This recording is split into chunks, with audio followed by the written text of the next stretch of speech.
जय हिंद। स्वागत है आपका हमारे इस YouTube चैनल में। आज हम करने वाले हैं प्रयोगशाला परिचारक भर्ती की तैयारी। ये हमारे प्रकाश चैप्टर का चौथा चैप्टर होगा, प्रकाश का। आज हम पढ़ेंगे प्रकाश का अपवर्तन। इससे पहले हमने प्रकाश क्या है, प्रकाश की चाल क्या होती है, प्रकाश कैसी माध्यम में गमन करती है और अपवर्तन ये हमने समझ लिया, सॉरी परावर्तन समझ लिया था। आज से हम स्टार्ट करेंगे प्रकाश का अपवर्तन क्या होता है। इसके बाद हम पढ़ेंगे गोली दर्पण, गोली दर्पण के बाद लेंस पढ़ेंगे और लास्ट में ह्यूमन आई। उसके बाद हमारे प्रकाश वाले चैप्टर से यहाँ से आपको बाहर का प्रश्न नहीं पूछेगा। चलिए आज का हम सेशन शुरू करते हैं। आज हम प्रकाश का परिवर्तन पढ़ने वाले हैं। अब परिवर्तन होता क्या है ये देख लीजिए, ठीक है। पर सॉरी अपवर्तन है ना, तो अपवर्तन का मतलब होता है कि प्रकाश जो है अपने मार्ग से हल्का से भटक जाती है, ठीक है। जैसे कोई ये प्रकाश सीधी चल रही है तो ऐसा कोई माध्यम आएगा जिसमें ये प्रकाश थोड़ी सी झुक जाएगी, है ना, या थोड़ा सा अपने मार्ग को परिवर्तन कर लेगी किसी एंगल पर, है ना, थोड़ा ज्यादा कम, ये हम आगे समझते जाएंगे।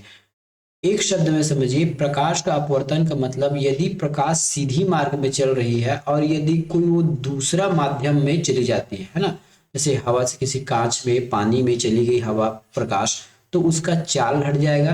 दूसरी बात, जो उसकी दिशा में हल्का सा परिवर्तन आएगा उसी को कहा जाता है प्रकाश का अपवर्तन। अब यहां समझिए, जब प्रकाश की किरण एक प्रकाशिक माध्यम अर्थात हवा से दूसरे प्रकाशिक माध्यम, दूधिया पानी हो गया या कांच हो गया, ठीक है, जब उसमें प्रवेश करती है हवा से कांच में या पानी में, तब वह दोनों माध्यम के संपर्क तल पर मुड़ जाती है ना। माध्यम परिवर्तन के कारण प्रकाश की इस तरह मुड़ने की क्रिया को हम अपवर्तन कहते हैं, ठीक है। माध्यम में थोड़ी सी मुड़ने की वजह से इस क्रिया को हम प्रकाश का अपवर्तन कहते हैं। जैसे अब इस स्लाइड में देखिए, ये ऊपर वाला हमारा वायु है, ठीक है, और जो आपको रेक्टेंगल दिख रहा, सॉरी यहाँ पे जो आयताकार दिख रहा है, ये क्या है, हमारे कांच है, कांच का एक गुटका है, ठीक है।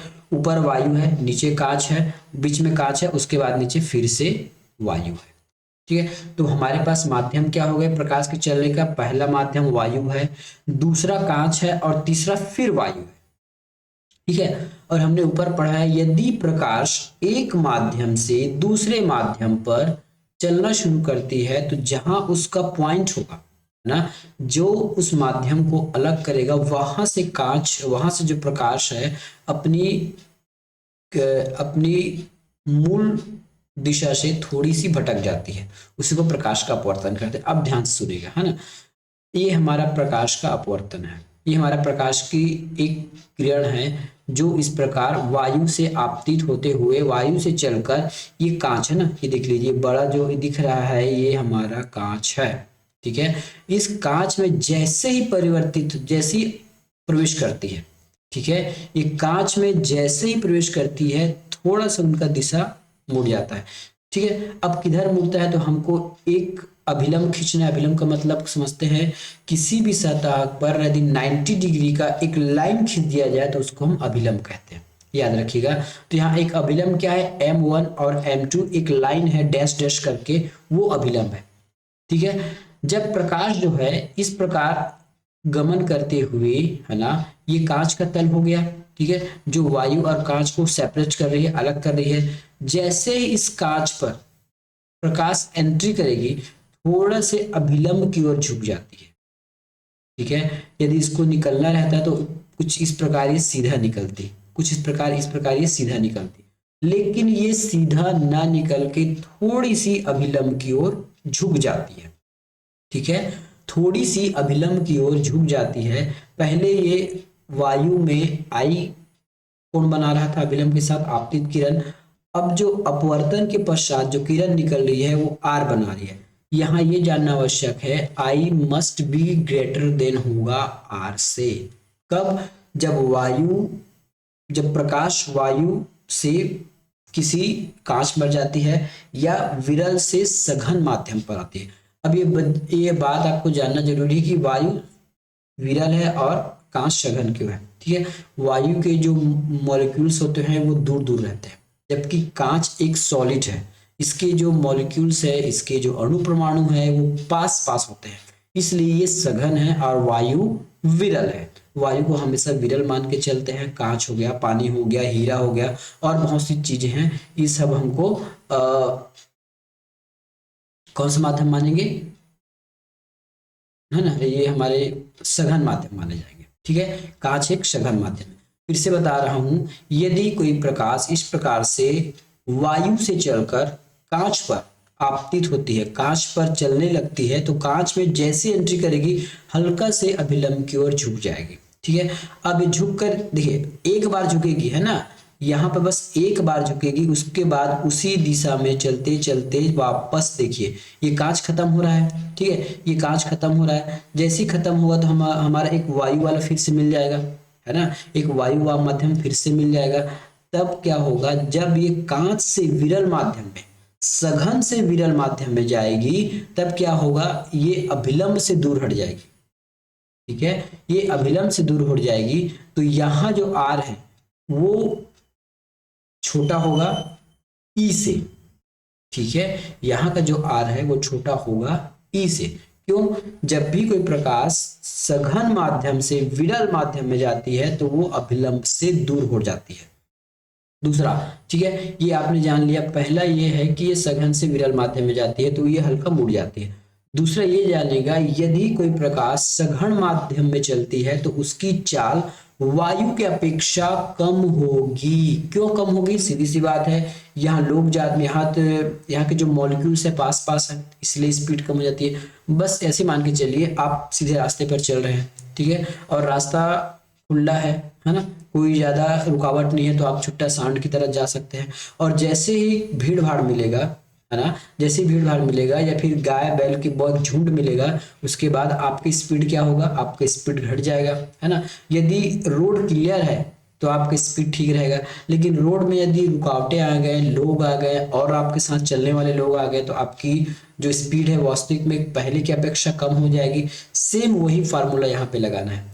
वायु एक विरल माध्यम है, इसमें मॉलिक्यूल्स दूर दूर रहते हैं, ये आपका खाली रोड समझ लीजिए। जैसे ही कांच पर एंट्री करती है तो कांच एक सॉलिड है, वहां, है ना, कांच एक सॉलिड है, यहाँ के अणु परमाणु मॉलिक्यूल्स जो है पास पास रहते हैं, इसलिए वायु की चाल प्रकाश की चाल वायु के अपेक्षा, विरल माध्यम के अपेक्षा कांच में थोड़ी सी कम हो जाएगी। ये प्रश्न एक बार पूछा गया है कि जब प्रकाश जो है विरल से सघन माध्यम पर जाती है तो क्या होगा। पहला ऑप्शन लिखा था कि ये अभिलंब पर झुकेगी, दूसरा इसकी स्पीड बढ़ जाएगी। इस प्रकार से दो तीन ऑप्शन बना के दिए गए थे। ठीक है, तो प्रकाश का अपवर्तन माने हमने क्या समझा, यदि कोई प्रकाश विरल माध्यम से सघन माध्यम में आती है तो उसकी जो स्पीड है कम होगी। दूसरी बात, वो अभिलंब पर झुक जाएगी, पहला, है ना।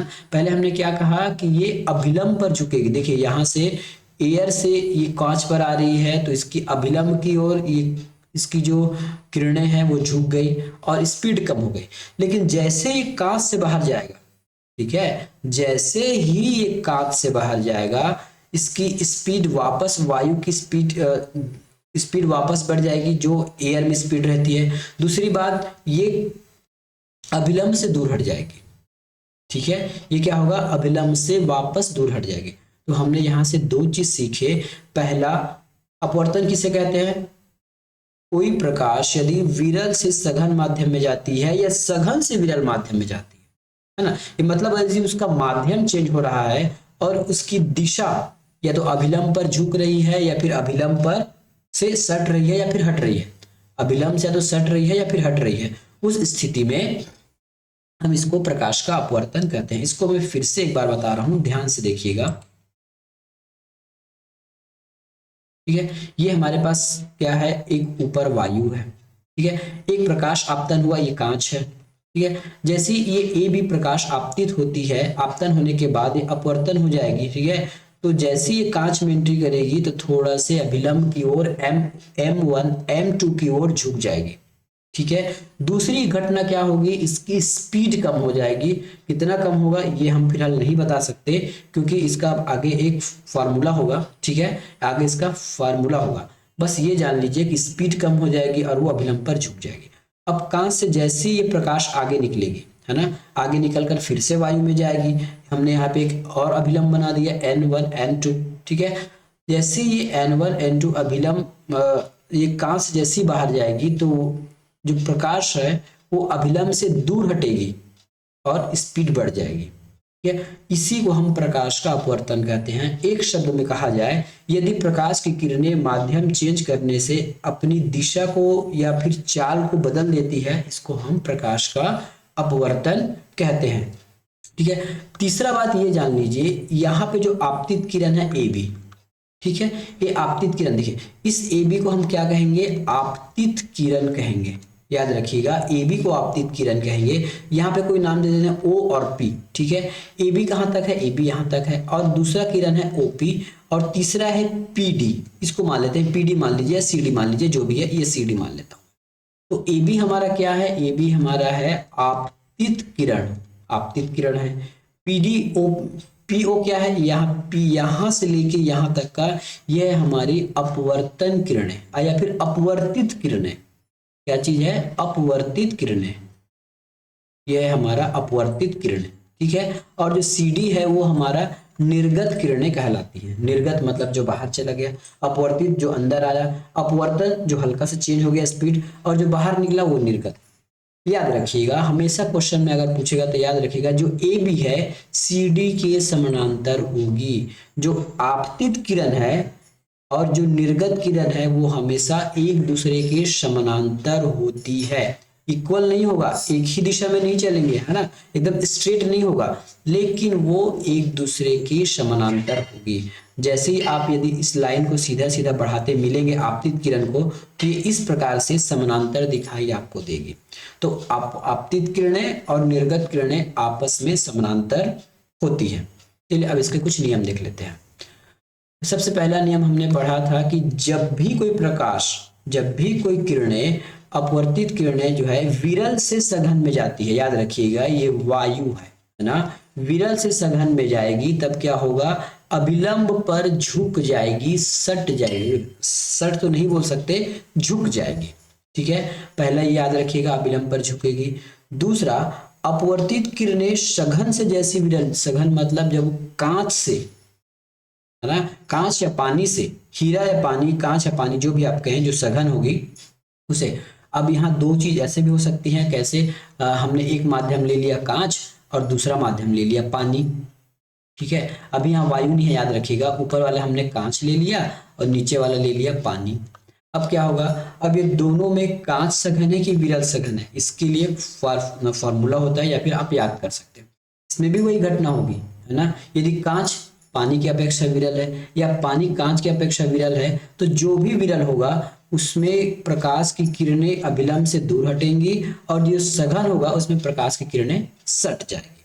ठीक है, तो ये बातें आपको याद रखना है, आगे आपका काम आने वाला है।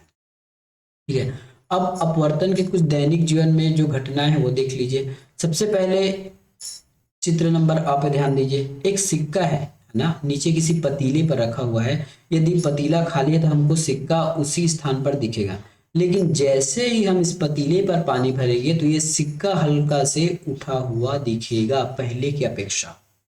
ठीक है, पहले की अपेक्षा उठा हुआ दिखता है, ये हमारे दैनिक जीवन की घटना है। अब ये उठा हुआ क्यों दिखता है, हम आगे इसको डिस्कस करने वाले हैं। ठीक है, यदि अपवर्तन कोण का मान घट जाता है तो प्रकाश सघन माध्यम में प्रवेश कर रहा है, इसका मतलब यह है, यदि अपवर्तन कोण का मान यदि घट रहा है, अपवर्तन कोण मैंने बताया ना, यदि दो किरणें, देखिए ये कांच हो गया, ये कोई आपतित किरण है, ये अभिलंब है, और ये है, ये आपतित कोण है। ठीक है, ये बड़ा होगा, और जो अपवर्तन कोण का मान यदि कम हो रहा है ना, यदि कोई भी कोण, यदि कोई भी किरण किसी माध्यम में प्रवेश करती है और वो झुक जाती है, मतलब झुकेगी, मतलब उसका झुकने का मतलब है कि उसके बीच का जो बढ़ने वाला कोण है वो कम होगा, इसका मतलब वो सघन माध्यम में प्रवेश कर रही है। यदि अपवर्तन कोण का मान बढ़ रहा है तो प्रकाश विरल माध्यम में प्रवेश कर रही है। ठीक है, वो विरल माध्यम में प्रवेश कर रही है। देखिए इसका जस्ट उल्टा एग्जाम्पल हम देखते हैं। ये कांच हमने बना लिया, ठीक है, कांच हो गया, और इधर विरल बना लिया, है ना। अब मान लेते हैं कोई किरण इस कांच से निकल रही है, तो कांच फिलहाल सघन है और ये वायु में जा रही है। जैसे ही वायु में जाएगी ये बड़ा कोण बनाएगी, अर्थात विलंब से दूर हटेगी। वही बात यहाँ लिखा है, यदि अपवर्तन कोण का मान बढ़ रहा है, ठीक है, अपवर्तन कोण का मान बढ़ रहा है तो वो प्रकाश विरल में जारी है। अब आपतन और अपवर्तन कोण को यहाँ से ध्यान से समझिएगा, ये वाले स्लाइड से। ये जो आई है ये हमारा आपतन कोण है, और जो आर है ये अपवर्तन कोण है, वर्तन कोण है आर, ठीक है। अब ये दूसरे के लिए यहाँ पे देखिए, अब दूसरा स्थिति यहाँ पे क्या हो गया, अब यहाँ पे ये जो आर है इन दोनों के लिए आर यहाँ पे आपतित हो जाएगी और ई अपवर्तन हो जाएगा, ठीक है। अब आपतन और अपवर्तन किसी माध्यम के मोहताज नहीं होते, बस ये है जैसे उसका माध्यम चेंज होता है तो माध्यम से पहले जिस माध्यम में वो चल रहा है उसके लिए वो आपतन का कोण का काम करेगी, और जहां से वो निकला वो अपवर्तित कोण का काम, अपवर्तन का काम करेगी। फिर से इसको ध्यान से समझिएगा, मैं इसको क्लियर करके फिर बता रहा हूँ। यहाँ पे देखिएगा, ये जो फिलहाल ई बी किरण आपतित हो रही है ना, कहीं से आ रही है, तो ये हमारा फिलहाल आपतित किरण हो गया, और इसको हम अपवर्तन, इसको हम आपतन कोण कहेंगे। क्या कहेंगे? आपतन कोण कहेंगे, ठीक है। अब जैसे ही ये कांच में प्रवेश करेगा तो ये हमारे लिए अपवर्तित किरण कहलाएगी, और आर का मान कम हो जाएगा, और इसको हम अपवर्तन कोण कहेंगे, ठीक है। चलिए अब हम इसकी बात कर रहे हैं। अब ये जो ओपी किरण है, पहली बात तो यदि ये सघन माध्यम में है तो अपवर्तित किरण कहलाती है, ठीक है। लेकिन यदि हम इन दोनों के लिए चर्चा करें तो ये जब अब आर है या आपतित हो रही है, ठीक है, और यहाँ से निकलकर अपवर्तन होकर दूर हट रही है अभिलंब से, तो इस केस में ई हमारा अपवर्तन हो जाएगा और आर यहाँ पे आपतन कोण का मान को, आपतन कोण की या फिर आपतित किरण की तरह व्यवहार करेगा। इस बात को आप याद रखिएगा। चलिए ठीक है, आप प्रकाश के अपवर्तन के कुछ एग्जाम्पल हैं उसको देख लीजिए। तिरछी पानी में डूबी हुई छड़, है ना, तिरछी पानी में डूब मतलब जो बाल्टी में छड़ जो डूबा है वो तिरछा मालूम होता है, पहला। तारों का टिमटिमाना अपवर्तन के कारण होता है। ये 1 नंबर के प्रश्न में आता है कि तारों का टिमटिमाना इसमें से किस कारण होता है, प्रकाश का अपवर्तन, परावर्तन, या फिर जो भी है ना। तो इसमें आपको लगाना है प्रकाश के अपवर्तन के वजह से। सूर्योदय के 2 मिनट पहले तथा सूर्योदय के 2 मिनट के बाद का जो सूर्य दिखाई देता है, क्यों दिखाई देता है? अपवर्तन की वजह से, वायुमंडलीय अपवर्तन की वजह से। पानी में डाला गया सिक्का, पानी में तैरती हुई मछली का, तालाब में गहराई का कुछ ऊपर दिखाई देना, ऊपर दिखना हुआ आभास होना अपवर्तन के कारण होता है। सूर्य, तारे, चंद्रमा आदि का अपनी वास्तविक ऊंचाई से कुछ ऊपर दिखाई देना, ये भी हमारे अपवर्तन का कारण है। लिखे हुए अक्षरों पर यदि मोटी कांच की स्लैब रख दी जाए तो अक्षर थोड़ी सी ऊपर दिखाई देती है। आप कहाँ देखेंगे, कोई बड़ा सा आपके पास मेज होगा, टेबल होगा, इसमें कांच लगा होगा पारदर्शी, उसके नीचे जो लिखा होता है वो थोड़ा ऊपर दिखाई देता है। ये किसके कारण होता है? अपवर्तन के कारण संभव है, ये अपवर्तन के कारण ही ऐसा दिखाई देता है, ठीक है। तो आज हमने क्या सीखा? अपवर्तन के बारे में सीखा। आशा करता हूँ कि आपको समझ में आया होगा। नहीं समझ आएगा तो आप हमको कमेंट कीजिएगा, हम आपको उस प्रश्न का उत्तर जरूर देंगे। मिलेंगे नेक्स्ट वीडियो में, तब तक के लिए धन्यवाद, गुड बाय।